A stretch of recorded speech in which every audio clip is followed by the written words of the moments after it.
he's even a face of Riddick. Developed this skill to the fullest potential. Riddick Bowe stood toe-to-toe with giants and won. But this time, the enemy wasn't in the ring. This time, it was something no punch could stop, and no referee could save him from. As cameras flashed and crowds roared, something was breaking behind closed doors. Once the undisputed king, now he's saying goodbye after heartbreaking health struggles. This isn't just another boxing story. It's a fight for legacy, dignity, and survival. The truth you're about to hear is heavier than any title belt he ever wore. Back in the day, that is in the early 90s, Riddick Bowe wasn't just a contender. He was a 6'5", 240-pound wrecking ball from Brooklyn, with hands like cinder blocks and a chin that could take nuclear hits. This man dominated the ring. We're talking highlight reel knockouts, sold-out arenas, and championship belts hanging off him like trophies decorating a champion's legacy. His biggest moment was in 1992 when he stood against Evander Holyfield. And this wasn't just a fight. It was a legacy-defining, blood-splattered battle of which Riddick walked away with the title of undisputed heavyweight champion of the world. We will get into details of that in a minute. You know what they say about the higher you rise, the harder the fall. Sadly, that was the case of Riddick Bowe, because he fell, and he fell hard. Fast forward to today, and his life is barely recognizable. That once booming voice is now quieter, that towering frame is now slower, and that sparkle in his eye is now dimmed. But why? Riddick wasn't just dealing with retirement blues. He's battling something far more brutal than any fighter he ever faced in the ring. Now, word on the street is that Riddick is saying his final goodbyes not just to boxing because he's done that before, but to the public. Some say he's embarrassed. Others say he's protecting what little strength he has left. Either way, the silence is deafening. Don't go anywhere, because in the next few minutes, we're pulling back the curtain on a story that's part triumph, part tragedy, and 100% unforgettable. Rise, reign, and the controversial decision that shook boxing. Let's take it back to November 13th, 1992. When the lights inside the Thomas and Mack Center in Las Vegas were burning hot, the crowd was electric, and in the red corner was staring down one of the greatest pound-for-pound fighters in history, 25-year-old Riddick Bowe. Tall, unshaken, and absolutely not the underdog he was being painted as. Bowe was ready to rewrite his name into boxing history, and across the ring stood Evander Holyfield, who at the time was the real deal. Holyfield was already a respected champion who was undefeated and known for his speed, discipline, and granite chin. Most people figured Bowe, though powerful, would gas out early, that he'd crumble under Holyfield's relentless combinations, but what they didn't expect was that Bowe came in with something to prove. When that bell rang, it was clear that this was not going to be a technical chess match. This was going to be a war. For the 12 grueling rounds the match lasted for, the two men beat the absolute life out of each other. It wasn't just fists flying, it was pride, ego, legacies being thrown into every punch, and Bowe fought like a man possessed, mixing brutal uppercuts, tight jabs, and those devastating body shots that literally had Holyfield gasping for air. If you've never watched that match, you've missed one of the most savage rounds in modern boxing history. Bowe almost knocked Holyfield into next week with a blistering combo that had the entire arena on its feet. And somehow, Holyfield managed to stay on his feet, however. The damage was done, and the tide had turned. By the end of the 12th round, there was no question who the winner was. The judges handed Bowe the unanimous decision, and just like that, the heavyweight division had a new king. He didn't just win, he took it, he owned it. Riddick Bowe became the lineal heavyweight champion of the world, holding the WBA, WBC, and IBF belts. It was truly a crowning moment. The media couldn't get enough of him. His smile was wide, his trash talk was sharp, and in the ring, he was a menace. He defended the titles like a true champion, starting with a rematch clause that Holyfield demanded. But before that rematch could even happen, things started to get complicated. See, when you become the undisputed champ, you don't just get a stack of belts, you also get obligations, and one of those was a mandatory fight with Lennox Lewis, the British powerhouse who had beaten Bowe in the 1988 Olympic final. That storyline practically wrote itself. It was a revenge match. The gritty American champ versus the refined British knockout artist. Boxing fans were frothing for it. But here's where things took a weird and, honestly, pretty embarrassing turn.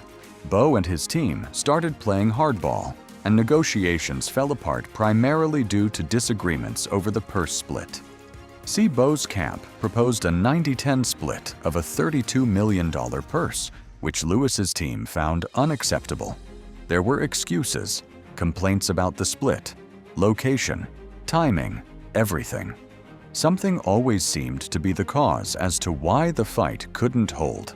And then the moment that stunned the boxing world. At a press conference in December 1992, just weeks after his crowning victory, Riddick Bowe stood in front of a room full of reporters, reached into a garbage can, and literally threw the WBC belt in the trash on camera with zero shame. He just dumped it, like it was some cheap plastic toy he didn't want anymore, and the reason was he refused to face Lennox Lewis. Now the aftermath of his actions were awful. To a lot of fans, that move didn't say, "I am a champion," it screamed cowardly, and Bowe's critics tore him apart. The boxing press accused him of ducking, and promoters scrambled to do damage control. Meanwhile, Lennox Lewis was awarded the WBC belt without even having to fight for it. That moment didn't just fracture Bowe's public image, it fractured the heavyweight division itself. And the crazy part was Bowe never got the crown back. Sure, he fought tougher opponents, but the aura, the shine, that belief that he was untouchable faded. That belt toss became the defining metaphor of a career that would go from brilliance to chaos in just a few short years. The Lennox fight never happened, not once, not in their primes, not later. It was the fight that should have been a generational classic, but it never left the drawing board, and whether it was fear, bad management, or pure ego, that moment became the first domino to fall in what would eventually become one of the saddest downward spirals in boxing. That belt in the trash wasn't just a stunt, it was the spark. It was the moment everything started to unravel, and what came next, let's just say, it wasn't just boxing that broke. The brutal battles that broke Bowe. After that iconic 1992 showdown, where Bowe snatched all the belts and became the undisputed heavyweight champ, a rematch was inevitable. Holyfield wasn't the kind of guy to sit quietly with a loss. He came back hungrier, leaner, and absolutely obsessed with taking his belts back. The rematch was set for November 1993, just 1 year after their first battle, and if the first fight was a classic, the second was downright surreal. Bowe versus Holyfield, too, had the intensity of a championship fight, no doubt, but it also had something no one saw coming. A man falling out of the sky, and we are not making this up. Midway through the 7th round, with both fighters locked in a tight exchange, a paraglider, a guy with a parachute and a motor strapped to his back, crash-landed on the edge of the ring. It was like a scene out of a ridiculous action movie, and the man would later be dubbed Fan Man, and his wild stunt caused a massive delay, confusion, and left security scrambling like ants at a picnic. The fight paused for over 20 minutes, and the crowd went berserk. Bowe's wife even fainted ringside during the chaos, adding a layer of real fear to the already volatile scene. When the match finally resumed, the rhythm was off. Bowe didn't look quite right. Whether it was the interruption or the distraction of what just happened to his wife, he never really got his focus back. Holyfield, on the other hand, locked in and grinded out a decision win, handing Bowe the first loss of his career and reclaiming the heavyweight crown. One win for Bowe, one for Holyfield. Naturally, that set the stage for a trilogy. In November 1995, the two warriors stepped into the ring again for the third and final time. Bowe, now looking slightly heavier, less sharp around the edges, but he still had the raw power that made him dangerous, and that power paid off. In round 8, he dropped Holyfield for the first time in their 3 fights with a looping right hand. By round 11, it was over. Bowe had scored a knockout win, winning the series 2-1. But the twist was, while Bowe won, he didn't look like the same guy who had destroyed Holyfield 3 years earlier. He took way too many punches, his timing was slower, his footwork was sluggish, and his chin that was once granite was showing cracks. If you thought that was bad, wait until you hear what came next. After Holyfield, Bowe found himself locked in a nightmare with a fighter named Andrew Golota, a man who would drag Bowe's career into absolute disarray. Golota was big, strong, and completely unhinged in the ring. In July 1996, Bowe faced him in what should have been a comeback showcase. Instead, it turned into a horror show. From the opening bell, Bowe looked off. He came into the fight seriously overweight, like he hadn't trained at all, but even still, Golota was hitting him with crisp shots. The crowd was shocked. Bowe looked vulnerable, something nobody was used to seeing, but here's where it gets interesting. Golota kept hitting Bowe below the belt over and over again. Low blows that had Bowe doubled over in pain. The ref warned Golota, took points, and finally, in the 7th round, after yet another brutal groin shot, Golota was disqualified. You'd think that would be the end, right? Bowe wins by default? Well, keep watching, because whatever you think the end results was, it wasn't. All hell broke loose. A full-blown riot exploded in Madison Square Garden, with Bowe's entourage storming the ring. However, Golota's team fought back. Chairs were flying. Fists were everywhere. It looked more like a WWE pay-per-view than a boxing match. Security lost control. The crowd spilled in, and even announcers were ducking for cover. It was ugly, but guess what? They did it all again. A rematch was scheduled in December 1996, and no surprise that it was chaos all over again. Golota dominated early, however. This time, Bowe fought back bravely. But again, Golota came with the low blows, and the point deductions began. Eventually, the fight ended in another disqualification. 2 disqualifications in 2 fights, both ending in madness, and both signaling that Bowe's body and career was hanging by a thread. These fights with Golota confirmed what people had been whispering since the second Holyfield fight. Bowe's discipline was gone, his defense was gone. He wasn't training seriously, and worse, those hits to the head were adding up. His speech was slowing down, his reactions weren't sharp, and this wasn't the Riddick Bowe who took the heavyweight world by storm. This was a version slowly unraveling in real time, and the decline was painful to watch. He was only in his late 20s, but his body was moving like someone in their 40s. His mind was starting to show the cost of every punch, every war, every decision to keep fighting, when he probably should have walked away. What should have been a legendary, long-lasting reign had turned into a cautionary tale, and the boxing world knew it. When the gloves came off, Bowe's battles outside the ring. By the late 90s, Riddick Bowe had gone from heavyweight royalty to a man floating aimlessly through chaos, and the headlines stopped being about belts and knockouts. Instead, they were about bizarre choices, personal disasters, and a spiraling descent no one could have seen coming during his prime. And what happened next wasn't just a fall from grace.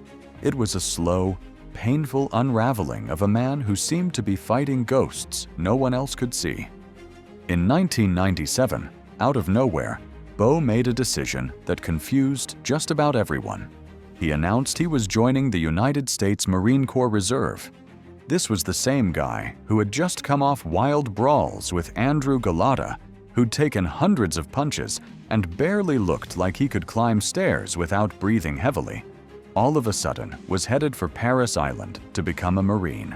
Now, on paper, maybe it looked like a redemption arc. Like Bowe was trying to find structure, rebuild his image, find some kind of higher discipline, but it didn't last at all.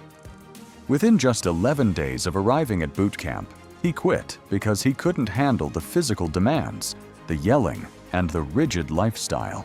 It was a PR disaster. Bowe's stint in the Marines became a running joke in the press, just another sign that the former champ was grasping for identity in all the wrong places. But things would get even darker. By early 1998, Bowe's personal life was unraveling fast. He and his wife Judy had separated, and it wasn't amicable. There were bitter arguments, legal threats, and a custody battle brewing. And then, on February 19th, in one of the most shocking chapters of his post-boxing life, Bowe did the unthinkable. He abducted his estranged wife and their 5 children from their North Carolina home. He then proceeded to drive them from North Carolina to Virginia in a minivan, holding them against their will for several hours.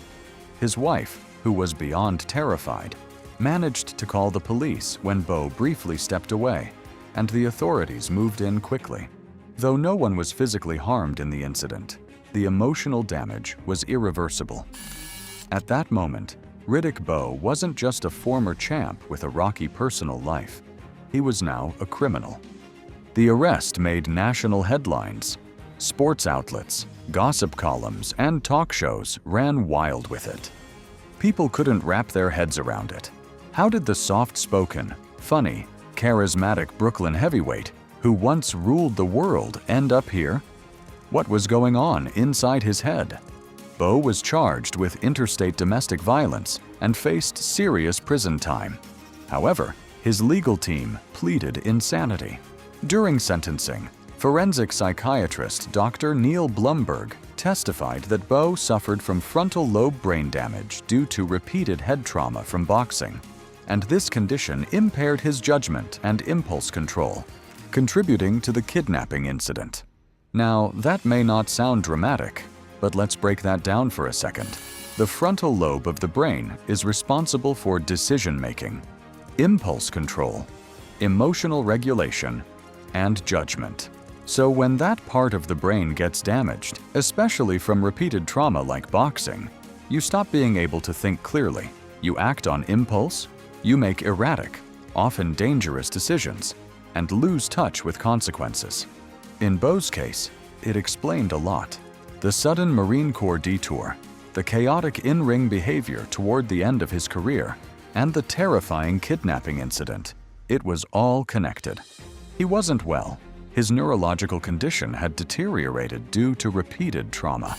Though initially sentenced to 30 days in 2000, the decision was overturned, and he ultimately served 17 months of a revised 30-month sentence in federal prison before being released on good behavior.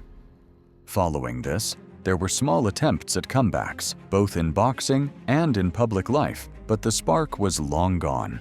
One could see it in his eyes that something had gone dim. The sad truth is, Bowe's most devastating opponent wasn't in the ring. It wasn't Holyfield or Golota, or even Lennox Lewis. It was the very sport that made him a star. Those punches, the headshots, the wars he fought for pride and glory, they rewired his brain, and by the time anyone noticed, it was too late. Looking back, the signs were all there, but in the world of boxing, as long as a man can throw a punch, no one stops the fight. And for Riddick Bowe, that decision would cost him everything. He was no longer chasing belts. He was chasing a memory, a shadow of who he used to be. But what happens when the lights fade and the punches keep coming? Still swinging. The return no one wanted. By the time the 2000s rolled around, Riddick Bowe was a living question mark. A cautionary tale, still walking, and yet, somehow, still swinging. After prison, after the chaos, after all the red flags and warning signs flashing like Vegas lights, Bowe did what so many fighters before him had done. He tried to come back, but this wasn't a Rocky-style redemption arc. It was more like a slow-motion car crash that everyone saw coming, and no one could stop. In 2004, 5 years after his last professional bout, and 4 years after walking out of a federal prison, Riddick Bowe announced his return to boxing as if the world had somehow forgotten what he'd been through or what he'd done. At 37 years old, with slurred speech, slowed reflexes, and visible signs of neurological damage, Bowe stepped back into the ring, but this time not in Madison Square Garden or under the bright lights of pay-per-view, but in untelevised, under-the-radar fights in far-flung places. Every time he laced up those gloves, the boxing world cringed. His first fight back was against a guy named Marcus Rode in Shawnee, Oklahoma. Though Rode wasn't a real threat, as he was a journeyman, a professional opponent, Bowe didn't exactly light up the crowd. He looked slow, heavy, like he was fighting underwater. Still, he won by technical knockout. On paper, it was a victory, but to anyone watching, it was a cry for help. Over the next few years, Bowe had 2 more fights, one in 2005, another in 2008, and it was the same story every time.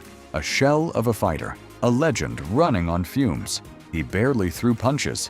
He couldn't defend himself. The speed, the agility, the ring IQ was gone. It wasn't boxing at that point. It was theater, and a dangerous one at that. But here's where it gets even more bizarre.